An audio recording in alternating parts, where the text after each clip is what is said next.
Bonjour, chers téléspectateurs et téléspectatrices, et bienvenue à cette troisième émission avec l'abbé Joseph Lin Éveillard, qui développe le thème « À tous ceux qui l'ont reçu et cru en lui, il leur a donné le droit de devenir enfants de Dieu. C'est Dieu qui leur a donné une nouvelle vie. » Accueillons-le chaleureusement. Merci d'être encore avec nous.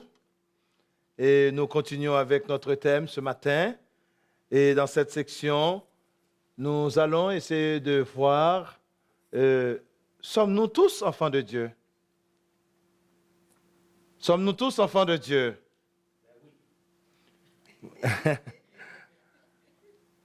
Est-ce que vous qui me regardez, est-ce que vous vous considérez comme enfants de Dieu?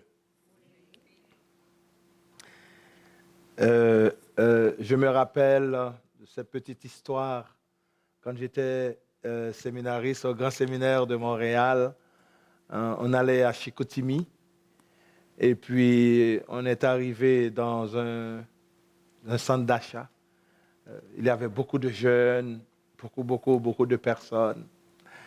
Et puis, au moment de partager notre repas dans ce centre, et puis en tant que séminariste, on a fait le signe de la croix, on a prié, et puis les gens nous regardaient. Ce sont des extraterrestres, d'où viennent-ils? Et puis, il y avait des jeunes, et puis ils nous ridiculisaient, ils riaient. Et puis moi, j'avais eu l'audace de dire à ce groupe de jeunes, est-ce que vous êtes des enfants de Dieu? Si vous n'êtes pas enfant de Dieu, vous êtes enfant du diable. Et puis ils ont répondu, oui, nous sommes enfants de Dieu. Et ils ont dit, si nous sommes enfants de Dieu, nous allons dire ensemble notre Père ensemble. Et comme vous pouvez le croire, tous ils étaient debout. Même ceux qui nous ridiculisaient. C'était tous debout. Et nous avons récité le Notre Père. Et puis après, ils ont applaudi. Alors, c'est pour vous dire, bien des fois, vous voyez qu'il faut avoir de l'audace. Il faut avoir le courage pour parler de Jésus. N'est-ce pas? Et même dans les hôpitaux, quand j'étais aussi au grand séminaire, j'allais dans les hôpitaux. Et on nous interdisait de parler de Jésus. Vous n'avez pas le droit de parler de Jésus. Et moi, j'ai rencontré un type, un jeune de Madame Gascard, Jean. Et puis, quand il nous voyait, il était heureux parce que lui, il aimait la parole de Dieu. Et quand nous commençons à lui parler de Jésus, ça lui redonnait l'énergie, ça lui redonnait la force. C'était interdit de parler de Jésus. Vous voyez, dans le monde dans lequel nous vivons là. Vous pensez que l'interdiction, ce serait dans les pays musulmans là? On nous a interdit de parler de Jésus. Je ne sais pas si vous avez l'expérience, vous avez fait l'expérience aussi. Vous n'avez pas le droit de parler de Jésus. Et tandis que dans ces hôpitaux, écoutez, c'était l'hôpital Notre-Dame, je pense. C'était un hôpital fait par les religieuses. Vous n'avez pas le droit. Notre identité en tant que chrétien, ce n'est pas de se dire qu'on est frère de Jésus, qu'on n'a pas le droit de porter une parole d'espérance. C'est que vous allez là-bas, vous regardez la souffrance, c'est justement pour nous faire comprendre que nous sommes tous humains et cette partie de la souffrance fait partie de notre ministère. Mais les gens ont besoin d'entendre une parole d'espérance, une parole qui redonne le goût à la vie. Interdit. Alors, est-ce que toi, dans ton milieu, est-ce qu'on t'a interdit de parler de Jésus? Sinon, tu perds le sens même de ce que tu es, ton identité comme chrétien. Et Jésus a dit, même les pierres parleront si vous ne le faites pas. Eh bien, des fois, on a peur, hein? On a peur d'être critiqué, on a peur d'être ridiculisé. Je m'en fous. Moi, je parle de Jésus. N'importe où, à n'importe quelle place je me trouve, je parle de Jésus parce que je sais que c'est Jésus qui vit en moi. Et quand je parle de Jésus, je sens cette joie dans mon cœur. Je sens cette joie. Je sens l'audace. Cette audace de parler de Jésus. De ma foi. Et je ne veux pas de religion. Je ne parle pas de religion, je parle de Jésus. Je parle de mon expérience avec Jésus. Je parle de ma rencontre avec Jésus. Et si nous sommes incapables de parler de Jésus, c'est que nous n'avons pas rencontré Jésus. Il faut que Jésus fasse partie de tes expériences de vie. Sinon, nous deviendrons automatiquement des institutions, seulement des institutions. Et c'est un grand danger si on reste comme institution. Comme a dit Saint Jean-Paul II, quelqu'un qui gère seulement son église, il va gérer des musées. Quelqu'un qui reste à gérer les murs de l'église, s'il ne sort pas, s'il ne va pas ailleurs, il va gérer des musées. Et c'est pourquoi le pape François nous invite à sortir de nos frontières, à sortir de nos sacristies. Et partout où nous sommes ici, à Ottawa, au Canada, nous devons vraiment rester cohérents de ce que nous sommes. Je le répète encore, nous sommes tous des pécheurs, des pécheresses. Ça arrive que nous tombons, mais cela ne nous enlève pas le droit de perdre l'espérance que nous portons en nous. Je vous le dis de tout mon cœur. Et si nous ne le faisons pas, qui le fera?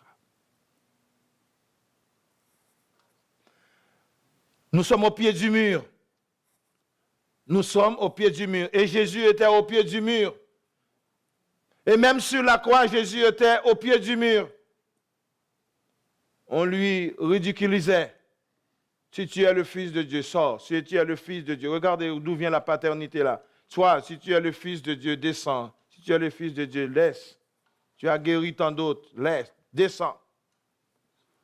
Mais Jésus savait, en tant que fils, il avait une mission importante. Et toi, quelle est ta mission aujourd'hui?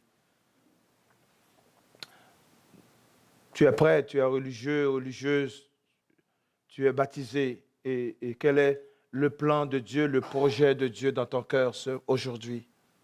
Tu es enfant de Dieu. Mais quel est le projet de Dieu comme enfant? Il t'a confié quelque chose. Oui, nous sommes heureux. Nous sommes heureux de dire que nous portons en nous-mêmes la présence de l'Esprit Saint. Nous faisons des belles prières, nous faisons des adorations. Mais est-ce que nous portons Jésus ailleurs? Est-ce que nous portons Jésus au-delà de notre petite maison pour que les autres puissent savoir qu'il y a un Dieu qui les aime? Voilà le message. C'est simple, hein? Un jour, j'étais à Limoges et un monsieur sur une moto, je ne sais pas quel type, il dit, est-ce que tu sais que Jésus t'aime? J'ai dit, oui, Jésus m'aime. Et j'étais content. C'était un homme, ces gens qui portent les motos. Je ne sais pas quel groupe là. Il m'a dit, Jésus t'aime. Et puis je dis, Jésus t'aime aussi. Alors, ce qui veut dire, regardez comment il m'a encouragé dans ma vie. Il m'a fait comprendre que Jésus m'aime. Et combien de fois nous le disons? Simplement, un simple petit mot peut tout changer. Un simple petit geste peut tout changer. Et moi, je dis, nous sommes tous des enfants. Nous sommes tous des enfants. Alors si nous sommes tous des enfants, nous avons un Père, pourquoi nous sommes incapables de nous entendre? Pourquoi nous cherchons toujours à dominer, nous cherchons toujours à piétiner, nous cherchons toujours à montrer que nous sommes supérieurs à l'autre? Et même dans l'Église, et même dans la communauté, il y a toujours cette emprise. Aujourd'hui, je pense, nous devons voir les choses autrement. Nous sommes enfants. Quand nous sommes enfants, nous avons un seul Père. Mais des fois, ça arrive dans la même famille. Il y a des choses qu'on ne s'entend pas. Mais au niveau de cette relation filiale, de rechercher ensemble. Alors, sommes-nous tous enfants de Dieu? Oui. Il n'est pas rare d'entendre les gens dire « Nous sommes tous des enfants de Dieu. » Tous. Comme je viens de vous l'expliquer. Peu importe notre système de croyance. Protestants, orthodoxes, témoins de Jéhovah, ils vont vous dire « Nous sommes tous enfants de Dieu. » Est-ce vraiment ce que la Bible enseigne?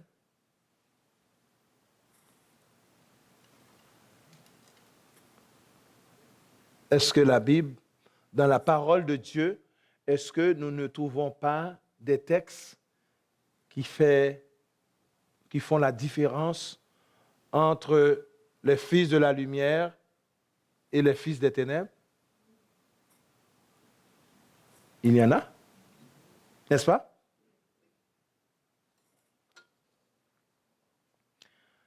En tout d'abord, l'être humain est semblable à la plus belle création de l'atelier d'un forgeron. Nous sommes d'accord, n'est-ce pas? Nous sommes d'accord que nous avons été vraiment créés dans un atelier extraordinaire. Et c'est Dieu. Et dans cet atelier que Dieu a fait, il y a quelqu'un qui est venu porter l'emblème de cette royauté divine au même titre que son Père. Au commencement était la parole était Dieu, et Dieu est venu habiter notre terre, notre vie. Dieu est venu habiter notre existence. Il est la lumière. Alors nous voyons que le Fils, n'est-ce pas, est Dieu. Le Fils est Dieu. Il n'y a pas de mensonge. Et le Fils que nous, par son incarnation humaine, nous le savons, il n'a pas été créé de poussière. Non. Il a été créé par un processus différent de l'engendrement. C'est différent entre créer et engendrer. Aujourd'hui, on parle de consubstantiel. La Bible dit qu'il fut enfanté, Jésus fut enfanté, il est sorti du Père. Jésus est sorti du Père, il est du dedans du Père. Tout ce que le Père fait, moi, je le sais. Et moi aussi, quand tu me vois, tu vois le Père. Un jeune garçon de 33 ans et essaie d'expliquer aux gens que moi, je suis dans le Père et le Père est en moi. Tout ce que je le fais en son nom. Croyez-vous aujourd'hui que les gens vont croire facilement? Hein? Non. Croyez-vous que les gens vont croire? Mais pour que nous arrivions à comprendre ce message, ça prend quoi? La foi. Et c'est pourquoi notre prière en ce moment, c'est de dire, Seigneur, tout ce que je fais, tout ce que je vois, je le fais avec grande foi. Pas avec les yeux de la chair, pas avec les yeux de ce monde, mais avec les yeux de la foi. Nous pouvons le faire maintenant. Seigneur, tu peux transformer ma vie, tu peux transformer notre communauté, tu peux transformer le monde par les yeux de la foi. Et si vous le faites avec la foi, vous allez voir que Dieu peut transformer ta vie. Dieu peut transformer ton être. Ce n'est pas compliqué, hein? Ce n'est pas compliqué, mais il suffit de faire cette démarche personnelle. Alors, la Bible nous dit que Jésus fut enfanté, il est sorti du Père. Et nous trouvons un très beau texte dans Proverbe 8, versets 23 à 25. Proverbe 8, versets 23 à 25. Qu'est-ce que ce texte nous dit? J'ai été établi depuis l'éternité. Dès le commencement, avant l'origine de la terre, je fus enfanté quand il n'y avait point d'abîme, point de source chargée d'eau, avant que les montagnes soient affermies, avant que les collines existent, je fus enfanté. De toute éternité, je fus enfanté. Dans Jean 16, versets 27 et 28, Jean 16, versets 27 et 28, il nous dit, je suis sorti du Père et je suis venu dans le monde. Maintenant, je quitte le monde et je vais au Père. Voyez, cette relation d'éternité, cette relation d'éternelle naissance du Fils de Dieu. Dans Jean 8, 42, c'est de Dieu que je suis sorti et que je viens. C'est de Dieu que je suis sorti et que je viens. Je ne suis pas venu de moi-même, mais c'est lui qui m'a envoyé. Je suis sorti de lui. Alors ici, il faut comprendre, le mot enfanté ne veut pas dire que Dieu est une femme, mais plutôt une allusion à la communion du mystère qui est caché en Dieu.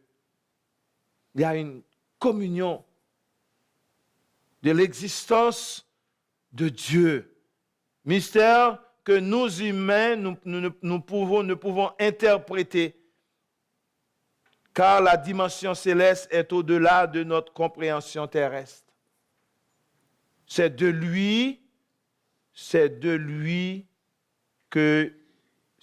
qui m'a envoyé et c'est de lui que je suis venu. Communion. Éphésiens 3, verset 9. Et de faire voir à tous les hommes quelle est l'association du mystère qui, depuis le commencement du monde, a été caché en Dieu, qui créa toutes choses par Jésus-Christ. Et nous voyons dans cette phrase que l'enfant Dieu, Jésus, lui-même, qui procède du Père, c'est celui-même qui a créé toutes choses. Tout en lui subsiste. C'est le texte que nous avons lu dimanche dernier. En lui, pour lui, avec lui, tout subsiste. Tout subsiste. Alors j'avais demandé aux gens, est-ce que vous avez compris ce texte? Tout a été créé par lui, pour lui, en lui, avec lui. Tout subsiste en lui. Toute la création. Est-ce que vous avez compris cette phrase? Tout subsiste en lui. Il faut demander à l'Esprit de Dieu de nous aider dans notre compréhension. Tout subsiste en lui. Allez, Jésus est la plénitude de tout. Jésus. Et c'est pourquoi quand nous disons, j'accepte, je donne ma vie à Dieu, je donne ma vie à Jésus, c'est qu'il vient nous remplir de sa plénitude. C'est une prière ce matin. C'est une prière que nous pouvons faire. Seigneur, je subsiste en toi. Je subsiste en toi. Ce qui veut dire, je t'appartiens. Il n'y a rien de moi qui est indifférent, qui est hors de ta compréhension. Rien. Et c'est pourquoi quand quelqu'un accepte de donner sa vie à Dieu, de donner sa vie à Jésus, c'est extraordinaire. Un changement total. Un changement total. Changement de poteau. Je ne sais pas si vous vous rappelez du changement de poteau. Changement de poteau. Cet homme qui buvait, qui allait toujours dans un bar, d'un bar à côté, buvait l'alcool, la drogue, tout ça. Cet homme, il venait avec son cheval chaque soir. Mais il allait toujours dans ce bar. Mais un soir, il y avait une église à côté. Et là, il y avait quelques personnes. Dans le bar, il y avait des dizaines de personnes. L'alcool. Mais dans l'église, il y avait quelques personnes. Et puis lui, il a décidé un jour, n'est-ce pas? Il a décidé un jour de changer, d'aller voir ce qui se passe dans la petite église. Et il a écouté une prédication extraordinaire. Il a écouté une prédication de conversion, d'abandonner l'anciennement, la façon qu'il vivait. Et cet homme-là, quand il est sorti, et ses amis lui disent « Oh, ce soir, on ne t'a pas vu, qu'est-ce qui s'est passé ?» Et puis il a dit « Vous savez, maintenant, j'ai changé de poteau, je vais dans l'autre. J'ai changé de poteau. » Moi, je pense que dans notre vie, nous avons besoin de changer de poteau. Dans notre vie, nous avons besoin de changer de direction. Et c'est la parole de Dieu, c'est la bonne nouvelle, c'est l'évangile.